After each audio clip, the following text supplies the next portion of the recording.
nous dans ce studio d'RTL.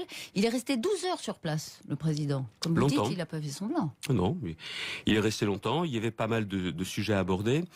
Même si Salva Ventura, ce matin, qui a résumé le sens de son déplacement, il était venu pour parler d'immigration, du texte sur l'immigration du gouvernement. Il a apporté son soutien à ce texte, soutien aux forces de l'ordre et soutien à son ministre de l'Intérieur, plus qu'il n'a parlé des solutions pour Calais. On va y revenir, mais pour vous, il n'a pas parlé aux locaux, aux élus régionaux. Il a décrété, parce que ça, c'est pas de la politique nationale, ça vous concerne directement dans le Calaisis. Non à une nouvelle jungle. Ça, c'est un engagement? Non, attendez, c'est normal et c'est la moindre des choses. Ce qu'il faut voir, c'est que le gouvernement de Manuel Valls, avec Bernard Cazeneuve comme ministre de l'Intérieur, Bernard Cazeneuve ensuite, ont permis le démantèlement définitif de la jungle. Et la situation aujourd'hui à Calais n'a plus rien à voir avec la situation... On rappelle qu'il y avait des milliers de personnes, d'hommes et de femmes, d'enfants. Jusqu'à 11 000. Il y a aujourd'hui quelques centaines de migrants. Sauf qu'on ne peut pas nous dire aujourd'hui, ça sera le statu quo et avec quelques centaines de migrants, ça c'est la situation qui durera. Nous avons besoin aujourd'hui d'obtenir du gouvernement l'application de la loi républicaine à Calais. Je peux vous donner un exemple. Vous avez régulièrement à Calais, ça a encore été le cas ces jours derniers, des migrants manipulés par les passeurs, par ces criminels que sont les passeurs, qui dressent des barrages sur la rocade, sur l'autoroute, pour que les camions s'arrêtent et pour que des migrants montent à l'intérieur du camion, essayent de rentrer dans le port pour passer en Angleterre. Eh bien aujourd'hui, quand ces migrants-là sont interpellés, il ne se passe rien ou quasiment rien. C'est-à-dire qu'ils sont relâchés tout de suite? Qu'est-ce que vous voulez dire par là? Quand ils sont pris à l'entrée du port, ils sont reconduits pas à la frontière, ils sont reconduits à quelques centaines de mètres du port. Et ça a été confirmé par les entrepreneurs hier, qui ont confirmé au président de la République ce que je suis en train de vous dire. Là, je n'ai pas besoin d'une nouvelle loi. Bertrand, c'est intéressant. Pourquoi? Tout simplement parce que derrière, la réponse pénale ne suffit pas. La ministre de la Justice qui était là hier, Madame Belloubet, a découvert ça et elle est d'accord pour être beaucoup plus ferme. D'accord. Alors moi, j'attends des actes derrière. Ce que vous dites, dans le fond, l'État considère que plusieurs centaines de migrants à cette frontière de Calais, c'est un chiffre incompressible, il faut s'y habituer. Vous avez tout résumé, je ne suis pas d'accord avec cela. Parce qu'il y a à la fois quelques centaines de migrants aujourd'hui à Calais, mais il y a aussi quelques centaines de migrants également sur Grande-Synthe et sur le Dunkerquois. Et ces affrontements ont conduit aussi à la disparition déjà de quelques migrants depuis le début de l'année. On ne peut pas aujourd'hui en rester là. Et il faut donc clairement appliquer la loi de la République, la loi d'aujourd'hui à Calais, et puis faire pression sur les Britanniques. Mais justement, la réalité quand même, et ça on n'y pourra rien, Calais est à Calais, c'est en face de l'Angleterre. La réalité, c'est que l'Angleterre reste attractive. Est-ce qu'il n'y aura pas forcément toujours, malheureusement, des hommes, des femmes, des enfants qui tenteront de traverser la Manche? Ça n'est pas une fatalité si vous agissez à 3 niveaux. Loin de Calais, aux frontières de l'Europe, très loin de l'Europe. Et là, il faut des actions, par exemple, Royaume-Uni et France, l'Union européenne, pour expliquer que l'Angleterre n'est pas l'Eldorado et pour avoir des mesures de protection de nos frontières. L'application de la loi, chez nous, je vous l'ai dit, et l'Angleterre, le Royaume-Uni. Le Royaume-Uni. Parce que c'est vrai qu'aujourd'hui, beaucoup de migrants, j'en ai rencontré hier, qui ont fait des milliers de kilomètres, qui ont payé, tenez-vous bien, jusqu'à 10 000 $ pour arriver dans une impasse. Dans une impasse et qui parfois vont retourner chez eux. Et là, ce que je demande au président de la République, qui n'en a pas parlé hier, c'est d'être beaucoup plus ferme avec les Anglais sur la renégociation des accords du Touquet. On rappelle les accords du Touquet qui ont permis aux Anglais de déplacer leurs frontières à Calais, c'était il y a 15 ans. À l'époque, il n'y avait pas la même pression migratoire. Il n'y avait pas la même pression migratoire, c'est ce qui a permis de régler la situation de Sangatte, qui était terrible comme situation. Mais ces accords-là ne sont plus adaptés aujourd'hui. Aujourd'hui, la frontière anglaise, elle est à Calais. Et les Anglais, aujourd'hui, nous sous-traitent la surveillance de la frontière en nous faisant de temps en temps un chèque. Sauf qu'aujourd'hui, que les auditeurs nous comprennent bien... Emmanuel Macron va en chercher un nouveau chèque demain. Il ne l'a pas dit, mais moi, c'est pas un chèque au bout d'un moment. Parce que ce chèque, en plus, il a servi à faire des murs, des barbelés. Je le dis clairement, il n'est pas question d'avoir des barbelés sur toute la côte des Hauts-de-France.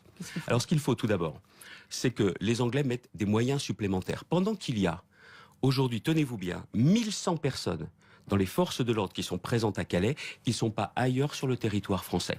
D'autre part, ça coûte des dizaines et des dizaines de millions d'euros par an, et les Anglais ne payent qu'une petite partie. D'autre part, les Anglais doivent avoir une réglementation beaucoup plus dure sur les migrants clandestin. Et enfin, il faut que les Anglais soient beaucoup plus durs et beaucoup plus fermes avec les passeurs. C'est criminel. Il y a 24 réseaux qui ont été démantelés en France l'année dernière. C'est pas ce que va chercher demain Emmanuel Macron. Encore une fois, il va rencontrer Theresa May de l'autre côté de la Manche. Il ne va pas rechercher justement plus de moyens britanniques pour lutter contre les passeurs. Mais il faut des nouveaux acteurs du va pas exiger de Touquet. Londres qui desserre les taux sur les mineurs. Mais il ne faut pas qu'on fasse semblant. C'est pas desserrer les taux. C'est changer la donne. Il fait semblant, Emmanuel Macron? Écoutez, hier, il n'en a pas parlé. Il n'en a pas parlé. Réserve ses discussions. Écoutez, moi, ce que je lui demande demain, c'est d'être beaucoup plus ferme et que Emmanuel Macron, demain, se souvienne de ce que disait Emmanuel Macron en mars 2016. Et il disait très clairement, le Brexit, c'est pas la même chose que les accords du Touquet, mais s'il y a sortie de l'Europe du Royaume-Uni, il doit y avoir une renégociation des accords du Touquet. Vous considérez qu'il n'y a pas d'effet Macron, finalement? Si je vous entends sur ce dossier Calais, il est dans la stricte continuité de... Le statu quo. Moi, j'attendais de nouvelles perspectives pour aller beaucoup plus loin dans le règlement de la crise migratoire. Et encore une fois, je ne veux pas lui faire non plus de procès d'intention, ça fait quelques mois qu'il est là, mais le travail a été fait par Bernard Cazeneuve. Et je souhaite que ce gouvernement, avec Gérard Collomb, qui est volontaire pour aller dans cette direction de fermeté et d'humanité, nous avons rencontré les associations jusqu'à 10h du soir hier, apporte des résultats. Moi, je veux des résultats et des bons résultats. Vous êtes déçu ce matin, dans le fond? Oui, je suis déçu parce que je m'attendais clairement à ce que l'on parle de Calais, et il est venu parler d'une loi, et je l'assume, qui est une loi qui va dans la bonne direction. La future loi sur l'immigration, oui. Si j'étais parlementaire, je la voterais, parce qu'elle permettra plus d'efficacité. Je pense qu'elle est plutôt équilibrée, cette loi, et c'est pas parce que je ne suis pas dans le camp du président que je dois m'interdire de reconnaître que cette loi va dans la bonne direction. Un petit mot, parce que c'est vrai que ça peut surprendre. Est-ce que c'est vrai, comme l'a accusé... comme les en a accusé hier le président, que certaines associations, finalement, manquent d'esprit de responsabilité en fixant d'une certaine façon les migrants, en les encourageant pas à voir si elles sont ou non dans les critères de l'asile, c'est vrai? Oui, c'est vrai. Pas toutes. Il y avait beaucoup d'associations responsables autour de la table. Certaines n'ont pas voulu être là. Il y a une association dans la région, dans le département, qui s'appelle La Vie Active, qui fait un gros travail d'accueil, d'intégration, et donc qui a une mission, à mon avis, vraiment d'intérêt général. Et puis on ne peut pas avoir également des associations qui répandent des fausses rumeurs sur les policiers. Il y a beaucoup de choses qui ont été dites sur les violences policières, ça va bien, ça va bien. S'il y a des violences, s'ils ont des preuves, ils dénoncent, il doit y avoir des sanctions. Mais qu'on arrête de faire le procès de la police, parce que j'ai vu pendant des mois et des mois des policiers qui se faisaient caillasser à Calais. J'ai jamais entendu les mêmes se plaindre du traitement réservé aux policiers qui font un travail remarquable, mais sacrément difficile. Xavier Bertrand, un mot d'un autre dossier régional très important, c'est Notre-Dame-des-Landes. Décision attendue après le Conseil des ministres, vraisemblablement aujourd'hui. Si le gouvernement abandonne la construction et choisit d'agrandir l'ancien aéroport, est-ce que c'est un renoncement? Oui, évidemment. C'est un renoncement. Oui, on va nous dire maintenant qu'il y a différents rapports d'experts qui disent, mais au fin de compte, Notre-Dame-des-Landes, c'est pas si important que ça. Non, la vérité, elle est très simple. C'est qu'il y avait un enjeu économique de développement, et parce qu'il y a des zadistes, c'est-à-dire des extrémistes, des ultras, mais qui ont préparé des pièges pour les forces de l'ordre depuis des mois, et on a laissé cette situation s'enliser. Si on nous habille les choses en disant, mais il y aura le démantèlement de la ZAD, et on va faire aussi l'aéroport en finale seulement à Nantes. Non, c'est l'habillage d'un renoncement. Vous avez claqué la porte du parti Les Républicains. C'était le 11 décembre sur France 2. Vous ne regrettez pas? Non. C'est une décision, vous savez, mûrie de longue date et qui avait vraiment pris sa naissance au soir du premier tour de l'élection présidentielle. Quand j'ai vu que beaucoup dans mon parti empêchaient que nous appelions clairement à voter Emmanuel Macron face à Marine Le Pen. J'ai voté Emmanuel Macron, je l'ai dit, au deuxième tour, et je ne le regretterai jamais, parce que je sais ce qu'est le danger du Front National, qui exploite les peurs et qui prospère sur les peurs et les difficultés des gens, dans ma région, des Hauts-de-France, mais aussi dans le pays. Je ne le regretterai jamais, mais une chose est certaine, c'est qu'un parti qui ne veut pas trancher, c'est un parti dans lequel je ne pouvais pas rester. Alors d'après nos confrères du Figaro, Laurent Wauquiez était absolument furieux, d'autant que vous lui avez torpillé sa première interview après son élection, c'était le lendemain. Il vous accuse de calcul personnel. J'ai pas envie de commenter ce que dit Laurent Wauquiez. C'est plus mon histoire. C'est plus mon histoire. Alors je vous la pose la question. Il n'y a pas de calcul personnel. Mais quel calcul personnel? D'être en cohérence et d'être clair avec ce que je suis, avec ce qu'est mon engagement depuis des années. C'est peut-être aussi parce que je ne rentre plus dans le moule. Peut-être que je ne rentre plus dans les schémas traditionnels de la politique.